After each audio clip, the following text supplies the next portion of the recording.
오늘 말씀은 히브리서 4장 1절에서 13절 이제 할 차례였어요.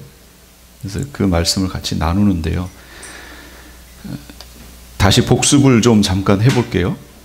이걸 모르면 히브리서가 왜 쓰여졌는지를 모르게 되기 때문에 그래요. 그 히브리서는 왜 쓰여졌느냐? 같은 히브리인들이 그러면서 예수님을 영접한 이들, 그러니까 유대인 크리스찬이에요. 지금으로 말하면 메시아닉주라고 얘기할 수 있어요. 그들이 신앙생활을 하는데 그 당시가 박해 기간이잖아요. 박해의 때인데 그때에 신앙생활을 하다가 순교하는 사람들이 나오고 박해로 인하여 삶에 어려움이 생기니까 신앙을 버리고 그리고 돌아서는 이들이 생겨났어요. 믿는다고 하는 이들 중에 이걸 바라보는 히브리서 저자가 너무 안타까운 거예요. 복음을 전하는 입장에서 봤을 때 같은 민족인데, 다른 민족도 아니고 같은 민족인데 같은 민족이 이렇게 신앙을 저버리는 것을 보고 너무 안타까워서 그들에게 서신을 통해서 복음의 메시지를 남겨야 되겠다 하는 마음으로 이 히브리서를 썼습니다. 그러니까 이 히브리서는 이 히브리서를 쓴 저자의 유언과도 같은 거예요. 잘 생각해 보세요. 자기 민족을 향하여 정말 안타까운 마음을 글을 써서 전해주는 거예요. 그 광경을 보면서 신앙을 버리고 하나하나 이렇게 가는 사람들이 생겨나는 걸 보면서 너무 안타까워서 이걸 든 거예요. 붓을 들었어요. 얼마나 이 간절한 마음으로 이걸 썼겠어요? 그러니까 가장 중요한 내용들을 여기에 기록했겠죠? 그래서 뭐에 대해서 기록하냐면 예수 그리스도에 대해서 기록합니다. 예수 그리스도. 그분 놓치면 안 된다. 다른 건 놓쳐도 괜찮은데 예수 그리스도 놓치면 다 놓친 거다. 그래서 예수 그리스도는 천사들보다 우월하고 너희가 그렇게 마치 신처럼 섬기는 모세보다도 더 우월하신 분이다. 예수 그리스도 놓치면 다 놓친다. 안 된다. 큰일 난다. 그를 얘기해 왔어요. 그러다가 오늘 4장에 오더니 4장에서는 뭐라고 이들에게 권면을 하냐면 안식에 들어가도록 힘써라 이렇게 얘기해요. 안식에 들어가도록 힘쓰라. 이게 무슨 의미일까요? 안식에 들어가도록 힘쓰라니요?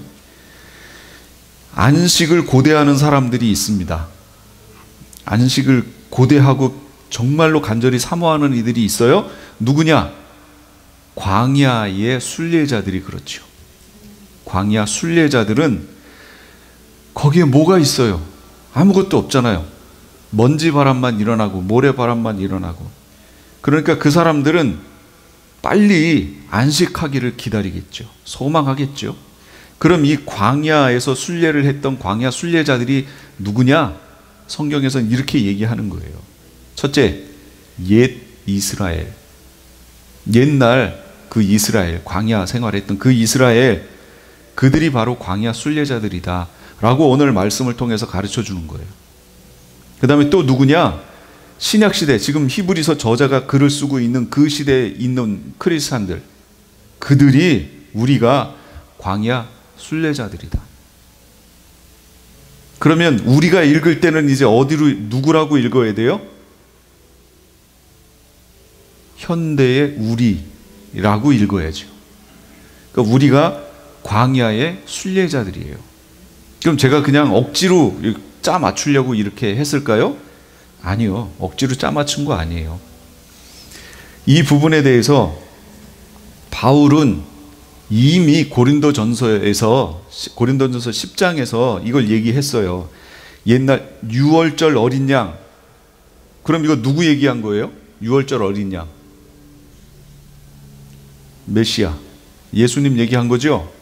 그 다음에 출애굽 사건. 이거 뭐예요? 출애굽한 그 사건을 통해서 바울이 고린도전서에서 얘기한 거 있잖아요. 이거 뭐에 대한 모형이에요? 애굽을 나왔어요? 홍해를 건넜어요? 광야로 들어왔어요? 이게 뭐에 대한 모형이에요? 이게 현대 교회에 대한 모형이에요. 교회. 그거라고 설명했어요, 바울이. 예를 들면 출애굽, 그러니까 애굽은 세상이요. 그래서 출애굽해서 나와서 홍해를 건넌 것은 세례요. 물 가운데서 받았다고 그랬잖아요. 물 거기에서 세례 받고 광야로 들어왔어요. 이 광야는 뭐예요? 광야는 그렇죠, 교회죠. 이 바울이 얘기했어요. 홍해 건넌 건 세례요. 그다음 반석에서 물이 나고 만나를 먹은 거, 이건 뭐예요? 성례전이요. 성례전. 뭐냐면 하나님께서 보이는 말씀으로 우리에게 주신 게 있어요. 보통은 말씀이 보이는 게 아니잖아요. 듣는 거죠. 그런데 눈에 보이는 말씀으로 주신 게 있어요. 그게 성례전이라고 하는 건데요. 첫째는 세례. 세례, 침례하는 걸 이렇게 보면 원래 침례는 어떻게 하는 거예요? 물속에 완전히 들어갔다가 나오는 거죠. 그러니까 우리가 죽었고 다시 그리스도로 살았다, 이거 보여주는 거예요. 그러니까 그 광경을 딱 보는 순간 우린 어떤 말씀을 읽어야 되는 거예요? 아, 내가 그리스도로 죄에 대하여 죽었고 의에 대하여 살았구나, 이렇게 세례를 보면서 알아들어야 돼요. 그 다음에 성만찬하잖아요. 떡을 떼고 포도주를 마시고, 이것도 보이는 말씀이에요. 이거 보면 뭘 알아야 돼요? 그 떡이 뭐예요? 예수님 몸, 포도주는 피, 그것이 어디로 갔어요? 나에게 들어왔잖아요. 예수 그리스도가 나와 함께 하시는구나. 보이는 말씀으로 받아야 된다는 거죠. 그걸 하면서 이 고린도 교회가 책망받았던 이유가 그거예요. 돈 많은 사람들은, 주인격에 해당하는 사람들은 미리 교회에 와요. 와가지고 성찬식을 하면서 그걸 미리 빵을 다 먹어요. 포도주도 다 마시고 그걸로 배불리는 거예요. 그런데 노동자들은 그 일이 끝나야 교회 올 거 아니에요. 끝나고 교회 왔는데 보니까 남은 게 없어요. 그래서 바울이 지적하는 거예요. 너희한테 먹을 게 없냐? 너 배불리 먹을 것 같으면 집에서 먹고 와라. 고린도전서에서 그거 얘기하는 거예요. 성만찬은 뭐 때문에 하는 거지요? 배불리려고요? 아니요. 그걸 함으로 예수 그리스도가 나와 함께 하시는구나, 보이는 말씀으로 주시는 거예요. 이것처럼 홍해 도하했던 거, 홍해를 건넜던 거, 반석에서, 광야 반석에서 물이 나고 만나를 먹었던 거, 이거 보이는 말씀으로 주님께서 우리에게 주셨다는 거예요. 보이는 말씀으로. 그런데 이것을 바울만 얘기하느냐? 아니요. 누가도 얘기해요. 누가도 사도행전 7장 38절에 신약의 교회를 뭐라고 설명하냐면 광야 교회요라고 설명합니다. 광야 교회다. 그러니까 지금 우리는 광야 교회에 있는 거예요. 광야 교회에 있다는 것은 다른 거 아무것도 없이 우리가 처음이면, 처음 하는 사람들은 참 힘들어요. 그렇죠? 어떻게 해야 되는지 모르고 어디로 가야 되는지 모르잖아요. 그래서 제가 이런 말 있죠. 눈길이 있을 때 처음 가는 사람한테 처음 발자국을 잘 밟고 가라고. 왜냐면 다른 사람들이 그 뒤를 따라가는 길이 되기 때문에 처음 가는 사람이 잘못 가면 나머지도 다 잘못 간다는 거죠. 교회가 뭔가 본이 있어야 어떻게 가야 되는지를 알 거 아니에요. 그런데 성경은 뭐라고 그래요? 그 본이 있다는 거예요. 그게 뭐라고요? 광야. 이스라엘의 광야. 그것이 교회였다는 거예요. 그러니까 교회는 이제 어떻게 해야 돼요? 그걸 본 삼아서 가야 된다는 거예요. 해야 될 것과 하지 말아야 될 것, 분별하면서 가야 된다는 거죠. 구약 성경이라고 그냥 집어치워요? 아니, 초대교회는 그런 사람들이 있었어요. 진짜로. 구약 성경, 모세오경, 창출, 레민, 신, 그거 5개만 성경이다 하는 사람도 있었고, 신약 성경에 있는 복음서만, 그것만 성경이다 이러는 사람들이, 이단들이 있었어요. 근데 우리는 지금 그렇지 않습니다. 성경을 아무리 봐도 신약과 구약의 뚜렷한 차이가 별로 없어요. 거의 같아요. 아주 큰 차이가 하나가 딱 있어요. 그건 뭐냐? 성령의 내주예요. 그게 가장 큰 차이예요. 나머지는 거의 거기서 거기고, 구약은 신약의 본복이에요. 본이에요. 그래서 우리는, 신약 백성인 우리는 구약을 보면서 아, 저렇게 해야 되는구나, 내지는 아, 저렇게 하면 안 되는구나, 이걸 배우라는 거예요. 자, 그렇다면 히브리서 기자는 뭐라고 얘기했느냐?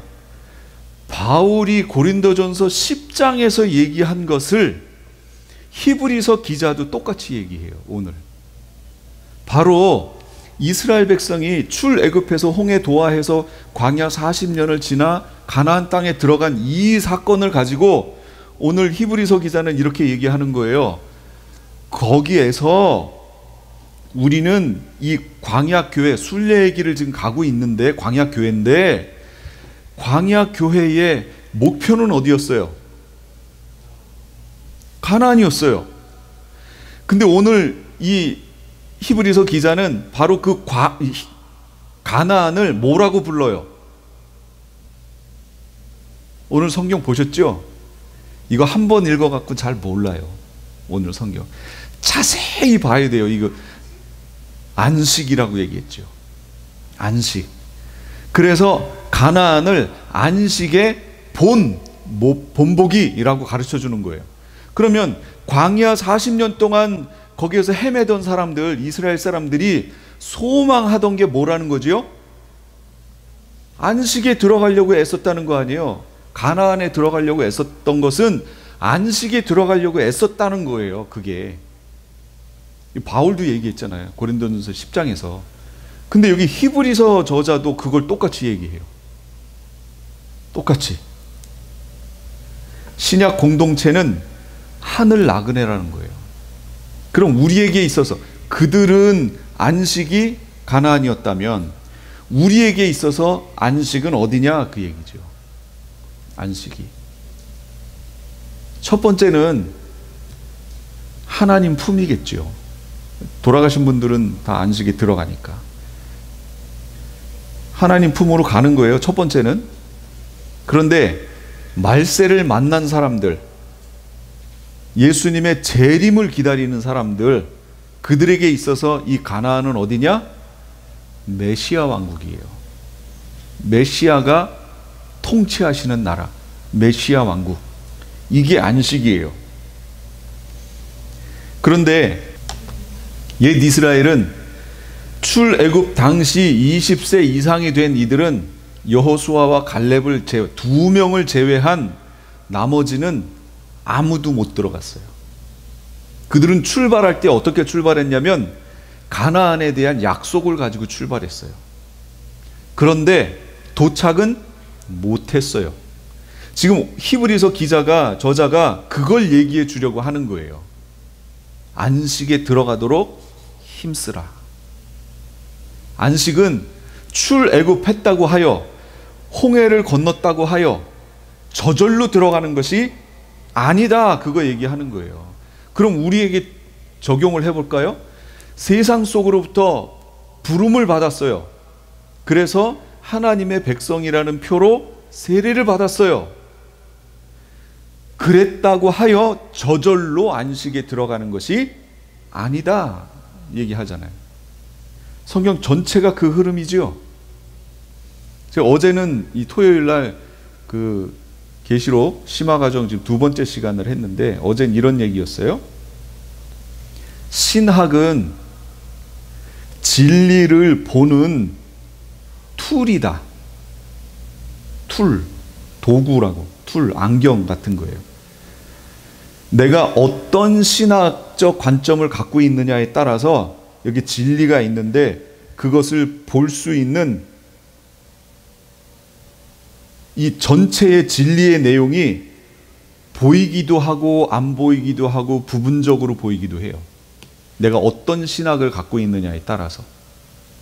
이 말이 이해가 되세요? 예를 들어 볼게요. 이제 히브리서의 이제 그 방향으로 갈 거니까 히브리서 6장에 보면 한 번 비침을 얻고 성령에 참여한 바 되고 하나님의 선한 말씀을 맛보고도 타락한 자들은 다시 새롭게 하여 회개케 할 수 없나니. 성경이 그렇게 나왔어요. 자, 저는 칼빈주의 공부를 한 사람이니까, 장로교 목사니까, 제가 칼빈주의 신학을 가지고 그 말씀을 제가 이렇게 보는 거예요. 그럼 저는 그 말씀을 어떻게 해석할까요? 칼빈주의 관점으로 그 말씀을 해석하겠죠? 그럼 칼빈주의는 뭔데요?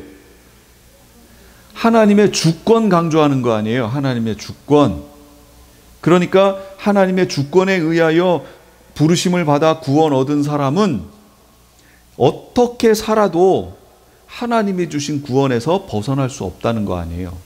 그런데 히브리서에는 한번 비침을 얻고 성령에 참여하고 하나님의 선한 말씀을 맛보고도 타락한 자들은 다시 새롭게 하여 회개케 할 수 없나니 그랬잖아요. 그 내용이 오늘 여기 이거하고 똑같은 내용이에요. 똑같은 거예요. 히브리서에는 그런 식으로 6번이 나와요. 히브리서 기자가 이걸 강조를 하는 거예요. 왜 강조를 할까요? 들어보세요. 회개케 할 수 없어요. 그런데 지금 상황을 이렇게 보면, 장로교적 관점에서 그걸 이렇게 들여다보면 어떻게 봐야 돼요? 그거를 고민을 조금 해야 돼요. 장로교적 관점에서, 칼빈주의적 관점에서 그 말씀을 이렇게 보면 상당히 난해한 구절이에요. 왜 난해할까요? 한 번 구원은 영원한 구원인데 이 사람들은 지금 맛보고도 어떻게 됐어요? 타락했어요. 근데 다시 회개케 할 수 없대요. 그럼 칼빈주의 관점에서 어떻게 봐야 돼요? 그거를 뭐라고요? 그냥 하는 말이다. 아, 이거는 그냥 하는 말이다. 참 읽기 난처하죠. 그러니까 칼빈주의 관점에서 어떻게 이걸 해석하냐면, 그 사람들은 처음부터 구원받지 못한 사람이다 라고 해석하는 거예요. 이게 칼빈주의적 해석이에요. 그 말씀에 대한. 그런데 분명히 거기 뭐라고 그랬어요? 한번 비침을 얻고 성령에 참여한 바 되고 하나님의 선한 말씀을 맛봤다라고 얘기하잖아요. 그러면 구원받지 못한 사람이 성령에 참여하고 빛도 받고 말씀 맛도 보고 막 이럴 수 있어요? 그건 성령의 작용인데요. 그 얘기는 성령을 받았다는 얘기잖아요. 그러니까 내가 어떤 신학을 하느냐에 따라서 같은 진리의 말씀이 있는데 그것을 볼 때 자기가 갖고 있는 신학의 툴로 이걸 재해석해 버리는 거예요. 이런 일이 벌어진다고. 그러면 알미니안에선 그걸 어떻게 해석할까요? 알미니안은 하나님의 은혜를 베푸시면 이거에 대해서 내가 아멘 할 수도 있고 노 할 수도 있다고 우리 인간의 자유의지를 강조하는 신학이에요. 그럼 그 신학적 관점으로 아까 그 히브리서를 보면 어떻게 해석할까요? 그럼 당연하지. 빛을 받고 성령에 참여하고 하나님의 선한 말씀을 맛봐도 내가 내 의지로 죄를 지어서 거기서 벗어나면 타락한 거죠. 타락한 거죠. 아무 문제 없어요.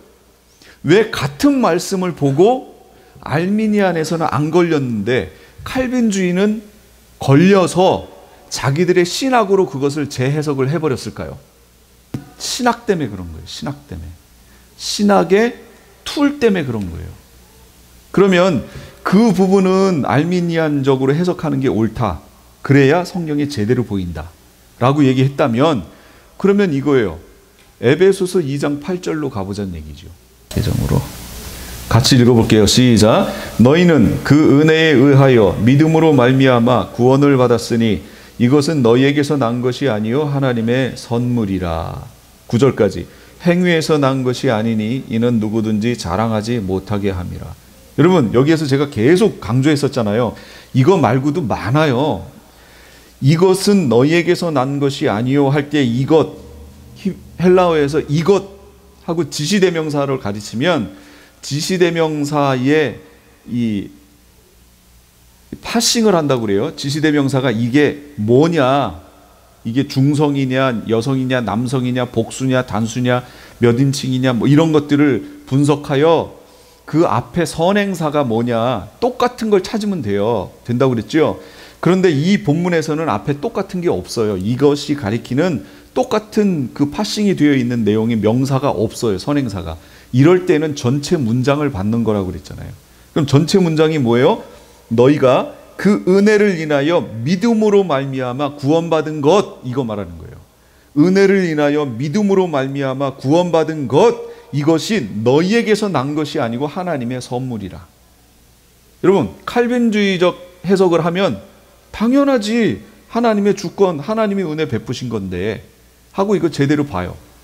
그럼 알미니안 입장에서 이걸 해석하면 어떻게 해석할까요? 하나님이 그 은혜를 주셔도 내가 거부할 수 있는데, 그런데 여기서 뭐라고 그래요? 그 구원은 너희에게서 난 것이 아니고 하나님 선물이라고 얘기해 주잖아요. 나에게서 구원에 대해서 반응할 수 있는 아무런 것이 성경에 제시되어 있지 않아요. 그냥 하나님의 선물로 주어지는 거예요. 그러니까 알미니안적 관점으로 이 성경 구절을 해석하려고 그러면 해석이 안 되는 거죠. 걸리는 거예요. 걸리는데 안 걸렸다 하고 넘어가는 것 뿐이에요. 실상 들어가 보면 걸린 거예요. 그건. 그 신학으로는 이거 해석할 수 없어요. 그러면 지금 어떻게 됐어요? 어떤 신학을 취하느냐에 따라서 어떤 말씀은 이게 순조로웠는데 이쪽은 걸렸고, 또 다른 말씀은 이건 순조로운데 이건 이쪽에서는 또 걸렸잖아요.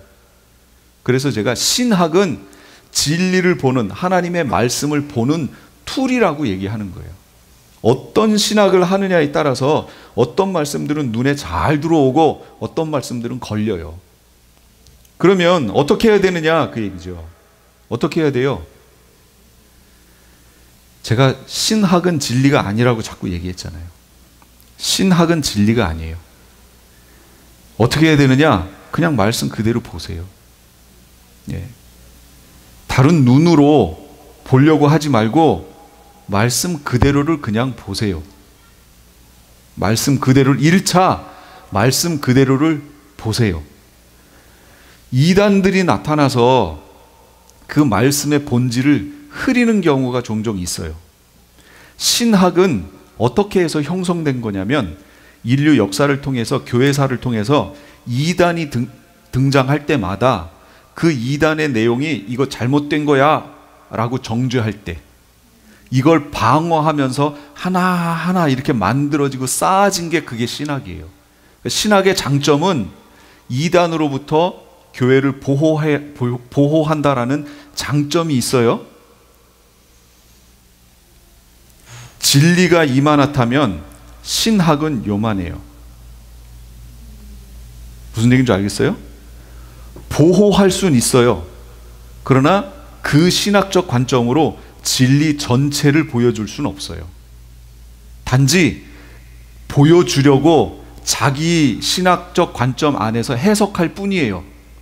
그러니까 히브리서 아까 한번 비침을 얻고 그 해석이 자기들 식으로 해서 처음부터 안 믿었던 사람이다, 구원받지 않기로 작정된 사람이다, 이런 식으로 해석하는 것 뿐이지 성경 원래 내용은 뭐예요?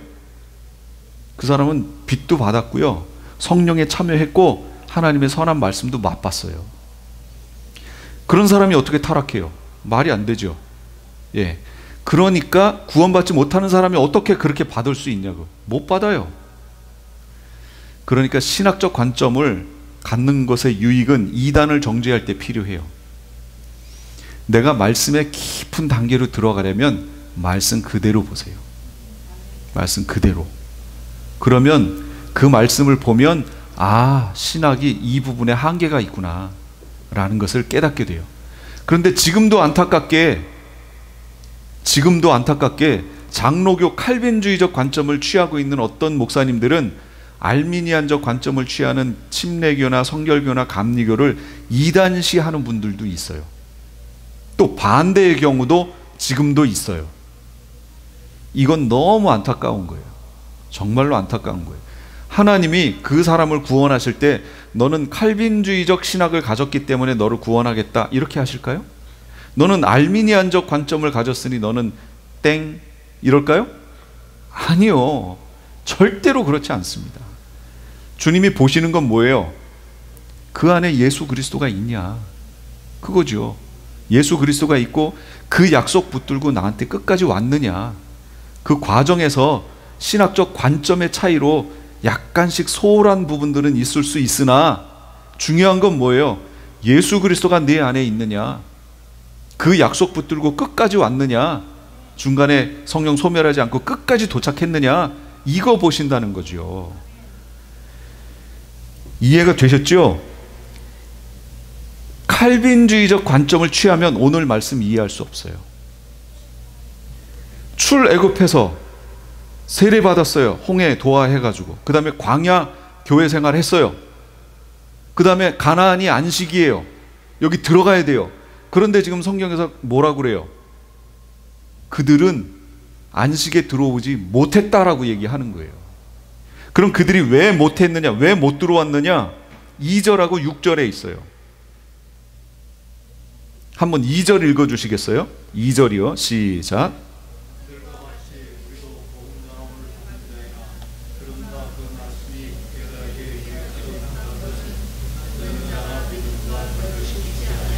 예, 말씀을 들었는데 그 말씀에 대해서 믿음으로 화합지 않았다는 거예요. 믿음으로 그 말씀을 받지 않았다는 거예요. 누가? 이스라엘이. 그 안식에 들어오지 못한 사람들이 그랬다는 거예요. 그래서 안식에 못 들어왔다는 거예요. 그러면 그 일이 지금은 없느냐, 그 얘기죠.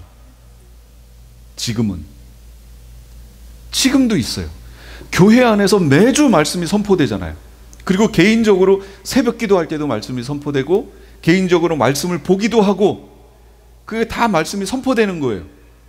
선포될 때 그 말씀을 그냥 어떤 학자들이 하는 얘기로 그냥 이렇게 듣고 이쪽으로 흘려보내면 똑같다는 거예요. 이들하고 안식에 못 들어가요. 그럼 어떻게 하라고요? 믿음으로 화합하라고.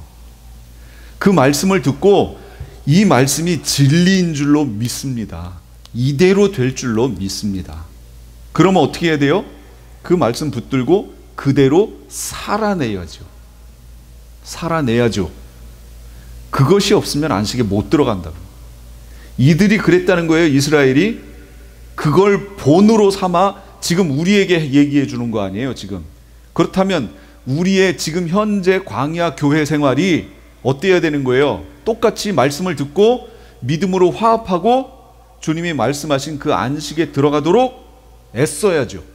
우리가 믿음으로 화합하도록 애써야죠. 안 믿어져도 내가 안 믿어지는 거지, 이 말씀 자체는 진리라고 믿습니다 하고 그 말씀대로 해봐야죠. 그러다 보면 그것이 이게 진리구나 라는 게 내 삶 속에서 확인이 되면 그 말씀대로 계속해서 살 거 아니에요. 그리고 말씀에 대해서 믿음이 생길 거 아니에요. 믿음 생활이라니까요, 결국은. 그 다음에 또 하나 있어요. 6절 읽어주세요. 6절이요. 시작.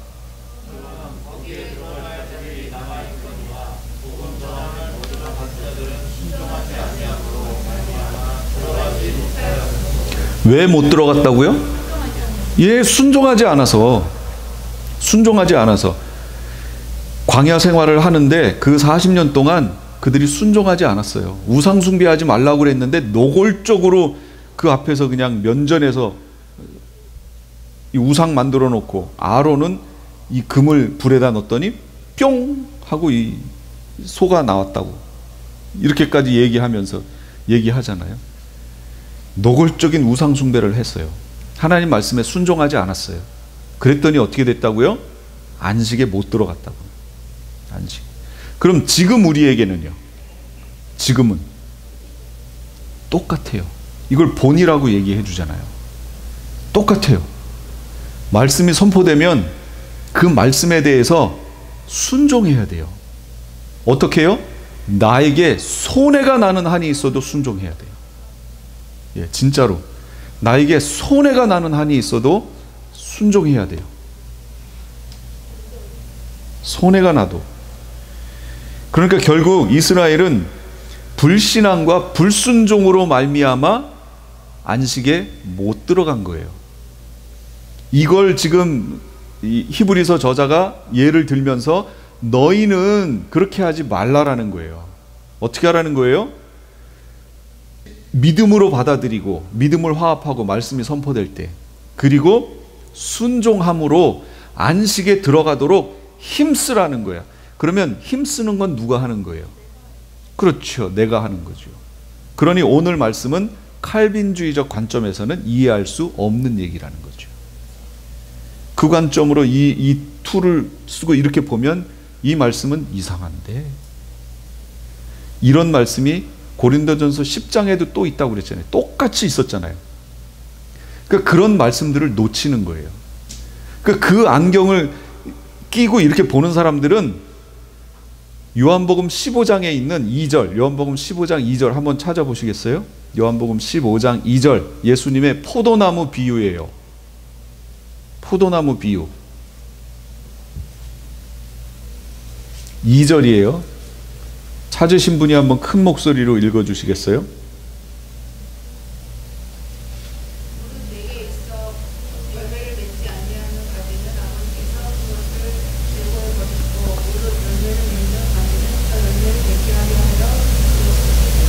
예, 거기 보시면 무릇 내게 붙어 있으면서 열매를 맺지 아니하는 가지는 어떻게 한다고요? 아버지께서 제하여 버리시고 그랬잖아요. 그런데 대부분 방송 설교라든지 이런 거 하는 그 목사님들의 설교 속에는요, 이 부분 설교할 때 이 포도나무 비유, 예수님의 포도나무 비유 설명할 때 지금 읽으신 그 부분은 쏙 빼고 설교해요. 왜 뺄 수밖에 없죠? 칼빈주의적 관점으로 보면 어떻게 돼요? 거기가 이건 이해가 안 되는 거예요. 왜 이해가 안 돼요?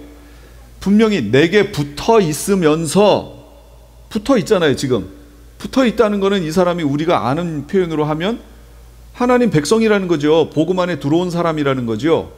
그럼에도 불구하고 그 후에 열매 맺지 못하면, 삶 속에 열매가 없으면 아버지가 어떻게 하신다고요? 제해버리신다고요. 아버지가 제하는 게 있어요, 없어요? 있어요. 성경에 있잖아요. 그런데 이게 신학이라는 툴을 딱 끼는 순간 싹 사라집니다. 그 부분이. 옛날에 그거 제가 자주 얘기했죠. 문제지가 있으면 옆에 답이 있는데 거기에 이렇게 막 줄로 이렇게 쳐놨어요. 다른 색깔 줄로. 그래서 빨간 줄로 막 이렇게 해놨어요. 답은 예를 들면 3, 검은색으로 3 해놓고 빨간 줄로 막 이렇게 그어놨어요. 그리고 이제 주는 게 빨간색 셀로판지를 줘요. 그렇죠? 그래서 거기다가 딱 대는 순간 빨간색은 사라지면서 3이 뚜렷하게 보여요. 이런 거. 신학이 뭐냐? 이 셀로판지하고 똑같아요. 딱 대는 순간 같은 색깔은 싹 사라져 버려요. 그러니까 성경에 있는 내용이 있는데 신학이라는 눈으로 싹 보는 순간 어떤 구절들은 싹 사라져 버려요. 성경에서.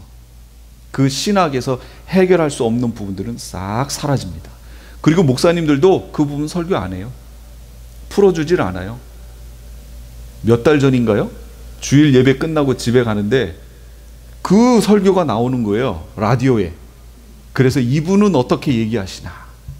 그리고 설교를 들으면서 파킹랏에 들어갔어요. 저희 황전도사한테 들어가지 말고 잠깐만 여기 있자고, 이 설교를 끝까지 난 들어야 되겠다고. 그리고 파킹랏에서 끝까지 들었어요. 그 얘기는 언급도 안 하세요. 언급도 안 해요. 제가 지금 얘기했던 붙어 있으면서도 열매 맺지 않는 가지는 잘려져 나간다. 이 부분에 대해서는 언급도 없어요. 왜 하나님의 말씀인데 자기 취향대로 선택하여 하나는 빼버려요? 왜 그러죠? 이건 신학이라는 툴 때문에 그래요. 제가 계속 신학을 지적하니까 신학이 잘못된 것인 양 이해하실 수 있는데, 아까 얘기했죠.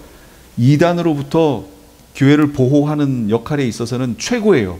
신학이. 그렇게 해서 생겨났기 때문에 원래 처음부터. 그러나 하나님의 진리의 말씀을 전체적으로 통으로 받아들이기에는 신학이 너무 작아요.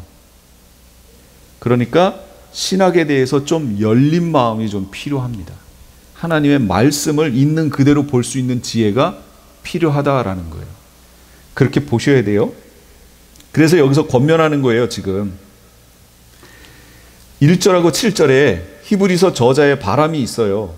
1절에 보니까 미치지 못할 자가 있을까 함이라. 미치지 못할 자가. 옛날 이스라엘은 못 미친 사람들이 있었어요. 많았죠. 아니 20살 이상 되는 사람은 여호수아 갈렙 둘 빼고 나머지는 하나도 못 들어갔으니 여러분 확률로 계산해 보세요. 600만이 나왔는데 거기서 계수했던 600만은 누굴 얘기한 거냐면 못 들어간 사람들 얘기한 거예요. 60만. 그 60만이 누구냐면 20세 이상 된 성인 남자 얘기하는 거예요. 여자는 계수에 들어가지도 않았고 어린아이와 노인도 계수에 들어가지 않았어요. 거기에 계수 60만이라고 하는 그 60만이라는 숫자는 성인 20세 이상부터 60세 미만까지의 성인 남성 얘기한 거예요. 그러니 생각해 보세요. 노인, 아이, 와이프, 최소한 여자 하면은 여자 2배 될 거 아니에요. 그럼 120만이죠. 그 다음 아이 하나만 낳겠어요? 최소 둘은 낳았다고 쳐보자고요. 그러면 120에 2배니까 240만이죠. 거기 다음에 노인 있잖아요. 또 노인 60만 잡아보자고요. 그러면 300만 아니에요. 최소로 잡아도 300만이 나왔어요. 그런데 그 중에 20세 이상 된 사람 중에는 여호수아 갈렙 빼고 나머지 다 죽었어요. 못 들어갔어요. 안식에. 그러니 확률로 해보자고요. 확률로 60만 대 2잖아요. 들어간 확률이. 못 들어간 확률은 그 마이너스 반대쪽이고 거의 뭐 이거는 99.99%는 못 들어갔다는 얘기예요. 안식에 들어가기가 쉽지 않아요. 신앙생활이 여러분 쉽습니까? 여러분 구원이 쉬운가요? 구원받는 게 쉬워요? 구원받는 건 어렵지도 않고 쉽지도 않습니다. 왜요? 내가 뭔가를 해야 어렵든지 쉽든지 얘기할 거 아니에요. 근데 구원은 전적인 하나님의 은혜로 주어지는 거잖아요. 그러니까 구원을 받는 것은, 구원으로 입문하는 것은 어렵지도 않고 쉽지도 않아요. 얘기할 수 없어요. 그러나 받은 구원을 지켜가면서 안식까지 들어가는 것은 결코 쉽지 않습니다. 성령의 인도를 따라 가야 되는 거예요. 그런데 우리가 성령의 인도를 인식하면서 매 순간 그렇게 가나요? 그게 안 된다는 거죠. 그럼에도 불구하고 성령님은 나에게서 떠나지 않으시겠다는 거예요. 약속이에요. 나를 끝까지 인도하겠다는 거죠. 내가 느끼던 못 느끼던, 깨닫던 못 깨닫던 성령 하나님은 나를 끝까지 인도해 주시겠다는 거예요. 그러니까 우리 입으로 어떻게 하라는 거죠? 빨리 깨닫고 성령의 인도를 따라서, 리드를 따라서 믿음의 길을 가란 얘기예요. 광야 순례의 길을 오란 얘기예요. 그래서 안식에 도착하란 얘기예요. 오늘 히브리서 저자가 뭐라고 그래요? 미치지 못할 자가 있을까 함이라. 내가 히브리서 저자가 지금 자기가 쓰고 있는 이 대상을 보니까 미치지 못할 사람들이 보이는 거예요. 너무 안타까운 거죠. 이게 진짜 히브리서 저자가 피를 토하는 마음으로 썼을 거예요. 이 히브리서. 이 내용을 보시면 얼마나 이 사람이 연구를 많이 하고 이 히브리서를 썼는지, 이렇게 완전히 구약에 있는 성경을 갖다가 들어서 풀어가지고 써준 성경이 없어요. 이 정도로. 히브리서만 잘 알고 있으면 복음에 대해서는 완벽합니다. 구약에서부터 모든 게 다 완벽해요. 히브리서를 볼 수 있는 눈만 있으면요, 구약을 볼 수 있어요. 그 정도예요, 이 히브리서가. 그런 마음으로 썼어요. 그런데 7절 보니까 다윗이 또 이런 권면을 했대요. 무슨요? 그의 음성을 듣거든, 오늘이라고 일컫는 동안 그의 음성을 듣거든 너희 마음을 강팍하게 하지 말라. 이걸 들었다는 거예요. 오늘이라고 하는 동안에 다윗은 광야 40년 후 세대지요.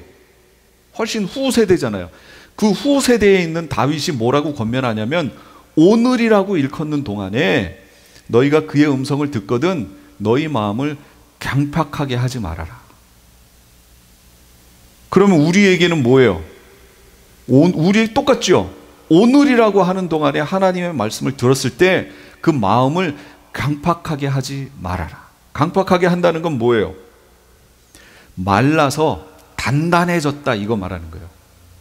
강팍이라는 그 원어의 뜻이 빼짝 말라가지고 단단해진 거, 이걸 얘기해요. 이걸 당시 사람들로 적용하면 형식화된 바리새인들 얘기하는 거예요. 예수님이 지적했던 거. 형식화된 바리새인들. 교회에 오긴 와요? 그들 안식일 되면 회당에 오긴 와요? 종교적 어떤 문화적인 모습은 다 보여요? 똑같이 보여요? 근데 형식화됐어요. 거기에 생명이 없는 거죠. 우리도 그럴 수 있죠. 충분히. 주일이 됐어요? 교회에 와요. 근데 정작 중요한 하나님은 상관없어요. 그냥 주일이 됐으니까 종교 생활하는 거예요. 이렇게 되는 거, 이걸 강팍하게 됐다고 얘기하는 거예요. 단단해진 거. 그럼 어떻게 해야 돼요? 오실 때마다 하나님 생각하고 예수 그리스도 생각하고 성령님 삼위일체 하나님 생각하면서 그 하나님이 내 마음을 부드럽게 해달라고 얘기하셔야 돼요. 여러분, 어떤 사람들이 눈물을 안 흘리죠? 그 마음이 딱딱한 사람들이 눈물 안 흘려요. 그치요? 눈물을 흘린다는 것은요, 나를 구성하고 있는 요소 중에 지정의 중에 감성을 담당하고 있는 부분인데, 감정이 메마르면 지정의라고 하는 나를 이루고 있는, 혼을 이루고 있는 이 요소 중에 하나라도 메마르다든지 어떤 상태가 되면 온전한 내 상태가 아니에요. 특히 영성신학을 하는 분들이 이렇게 얘기해요. 하나님의 성령이 내 안으로 들어오시는 통로가 있다는 거예요. 내 안으로. 내 영까지 임하셔야 되잖아요. 혼의 입구를 통하여 영으로 들어오시는데, 혼의 입구에 어디를 통해서 들어오시냐면 감정이라는 부분을 통해서 들어오신다는 거예요. 그게 통로라는 거예요. 지정의 중에 정, 감정이라는 부분이 하나님께 야들야들해 있어야 그 부분이 통로가 되어 성령이 타고 들어온다는 거예요. 이건 영성신학 하는 분들 얘기예요. 그런데 감정이 메말라 있어요. 여러분, 그러면 그분은 성령의 나타남을 체험하기 힘들어요. 그 얘기는 뭐냐면 이성적이라는 거예요, 되게. 여러분, 삶 속에 신앙생활하면 잘 보세요. 지극히 이성적인 사람들은 성령의 나타남이 별로 없어요. 근데 감성이 충만한 사람들 있죠? 그 사람들에게는 성령의 나타남이 잘 나타나요. 교회에서도 똑같아요. 아니, 왜 교회에는 여자가 많아요? 잠깐만. 봐요. 우리 교회도 6대 4잖아요. 지금 여기 계신 분들도. 근데 이게 우리 교회만 얘기가 아니고 전반적인 게 여성도들이 더 많아요. 왜 그럴까요? 여성도들이 감성 부분이 민감하기 때문에 그래요. 성령의 역사하시는 통로가 더 열려 있어요. 그렇다고 꼭 여자에게만 성령이 임하는 건 아니에요. 그렇다 그 얘기죠. 메말라 있으면 안 돼요. 그냥 형식적인 신앙생활 하게 돼요. 그러면 주일 됐으니까 오고 가고. 또 메말랐다는 건, 강팍하다는 건 뭐냐면 이방인들이 하나님께 대해서 어떻게 생각해요? 무관심하지요. 아무 관심이 없어요. 이걸 강팍하게 됐다는 거예요. 바로가 하나님께 대해서 무관심했어요. 하나님이 누구간데 내가 그 말을 들어야 되냐? 무관심했어요. 이걸 강팍하게 됐다고 얘기하는 거예요. 그렇다면 우리가 신앙생활을 하면서 지금 다윗이 권면해 주잖아요. 오늘이라고 하는 시간에 하나님 말씀 들을 때 너희 마음을 강팍하게 하지 말아라. 뭐예요? 하나님께 대하여 무관심하지 말아라. 감각 없는 자가 되지 말아라. 하나님께 대하여 감각이 있는 자가 되라. 오늘 이 시간도 우리 가운데 역사하시는 그 하나님을 여러분 마음속에 감사하면서 주님, 제가 주님 사랑합니다. 이 시간에 임해 주세요. 이런 마음으로 끊임없이 주님 생각하면서 이 자리에 계셔야 되는 거예요. 예배가 그거잖아요. 주님 앞에 나가는 시간이 예배지 그냥 우리가 이렇게 모이는 시간이 예배가 아니잖아요. 주님 앞에 나가는 거예요. 그래서 낙오자가 없기를 이 히브리서 기자는 지금 간절히 바라는 거예요. 그러니까 우리에게 뭘 권면해요? 안식에 들어가기를 힘쓰라고 권면하는 거예요. 지금 그 당시 있었던 그 교인들에게 이게 지금 우리에게 읽혀진다는 건 하나님께서 똑같은 마음으로 우리에게 지금 말씀하신다는 거예요. 안식에 들어가기를 힘써라. 그것은 힘써야 들어가는 것이지 저절로 들어가는 것이 아니다. 너희 몸을 쳐서 주님 앞에 무릎 꿇려야 들어가는 것이지 내가 뻣뻣하게 서서 주님 앞에 간다는 건 말도 안 된다. 내 이익을 다 챙기면서 거기 갈 수 있다? 없어요. 주님을 위해서 포기할 때 가는 거예요. 포기할 때. 포기할 때 주님께서 그 나머지를 채워주시느냐 안 채워주시느냐는 주님께 달린 거고, 그러나 반드시 그거에 대한 보상은 하십니다. 그게 이 땅일지 그 안식처에서 일지는 모르겠으나 어떤 사람들은 이 땅에서도 그걸 받습니다. 여러분 새벽기도 지금 욥기 하는데 욥은 이 땅에서 7배나 받습니다. 받았어요. 받지 않더라도 여러분 실망하실 필요 없어요. 그거 그대로 하늘나라에 쌓입니다. 그러니까 이 땅에서 주님 섬기기 위해서 포기하면 주님이 그거 그냥 넘어가시지 않습니다. 최소 7배로 갚아주세요. 걱정하지 말고 주님 앞에 헌신하세요. 그래서 예수님이 뭐라고 그러셨어요? 마태복음에 너희는 먼저 그의 나라와 그의 의를 구하라. 그러면 이 모든 것을 너희에게 더하시리라. 우리 눈으로 계산할 수 없는 그걸 하나님이 더해서 갚아주시겠다는 거죠. 이 은혜를 받으며 살아야 돼요. 그런데 오늘 말씀에서 뭐라고 얘기하냐면 뒤에 후반부예요. 12절 13절이에요. 그렇다면 지금 그렇게 살고 있지 않다면 어떻게 해야 되느냐 그 얘기죠. 뜬금없이 대뜸 오늘 본문은 뭐라고 얘기하냐면 히브리서 4장 12절 하나님의 말씀은 살아있고 활력이 있어 좌우의 날선 어떤 것보다 예리하여 혼과 영과 관절과 골수를 찔러 쪼개기까지 하며 또 마음의 생각과 뜻을 판단하나니 지으신 것이 하나도 그 앞에 나타나지 않음이 없고 우리의 결산을 받으실 이의 눈앞에 만물이 벌거벗은 것 같이 드러나리로다. 하나님 말씀이 어떻게 하신다고요? 자, 이 말씀을 듣고 믿음으로 화합하는 게 뭐야? 어떻게 하는 거지? 내가 어떻게 지금 이 세상을 살고 있지? 내가 어떻게 살고 있는지조차도 나는 모르겠는데 이렇게 얘기할 때 많지요. 내 믿음이 지금 바른 믿음이야? 어떻게 사는 거지? 모를 때 많아요. 그런데 성경은 뭐라고 그래요? 얼마나 예리한지 혼과 영과 및 관절 골수를 찔러 쪼개기까지 하고 또 마음의 생각과 뜻을 판단한대요. 하나님의 말씀이, 그러니까 모른다 그 얘기는 말씀 안 봤다 그 얘기예요. 말씀 봐야죠. 말씀이 그걸 판단한다는 얘기예요. 내가 어떻다라는 것을. 그러니까 안식에 들어가도록 힘쓰려면 내 편에서 먼저 해야 될 게 있어요. 뭐예요? 나를 말씀 앞에 갖다 놓는 거예요. 그럼 말씀이 나를 판단해 줘요. 내 삶이 어떤지를 판단해 줘요. 나의 부족함도 판단해 주고 내가 앞으로 어떻게 살아야 될지도 다 가르쳐 주세요. 말씀 앞에 나를 갖다 놔야 돼요. 말씀 앞에.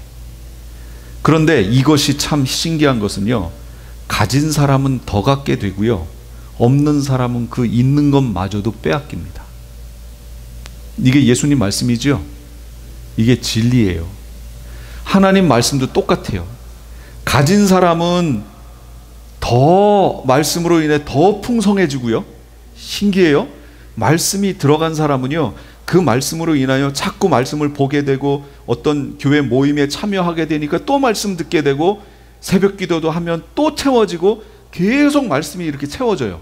점점. 근데 그 조금밖에 없는 사람은 그 있는 것마저도 점점 줄어드는 방향으로 가요. 이거 체험하시지 않나요? 신앙생활에서 체험하시는 내용이잖아요. 말씀이 들어간 사람은요, 계속해서 불어납니다. 있는 사람은 계속해서 더 받게 되고요, 없는 사람은 그 있는 것마저도 계속 갉아먹게 돼요. 그러다 보면 어떻게 돼요? 신앙에 타협하지요. 이제 신앙생활을 타협하게 되는 거예요. 내 편한 걸 추구하게 되는 거예요. 신앙생활은 내가 주님 앞에 나를 무릎 꿇릴 때 그게 신앙생활이에요. 나를 쳐서 주님 앞에 무릎 꿇릴 때. 예수님 어떻게 하셨어요? 너희 안에 이 마음을 품으라 곧 그리스도 예수의 마음이니. 그는 근본 뭐였어요? 하나님의 본체였어요. 그분은. 그런데 그걸 주장하지 않고 밑으로 내려오셨어요. 종의 형체를 가져 무릎 꿇리고 복종하셨다는 거예요. 너희가 이 마음을 닮으라, 그 얘기죠. 그러니까 우리의 신앙이 이렇게 주님 앞에 억지로 무릎 꿇리고 이런 삶이 없으면 온전한 신앙생활이 될 수 없습니다. 저절로 되는 신앙생활은 없습니다. 반드시 기억하세요.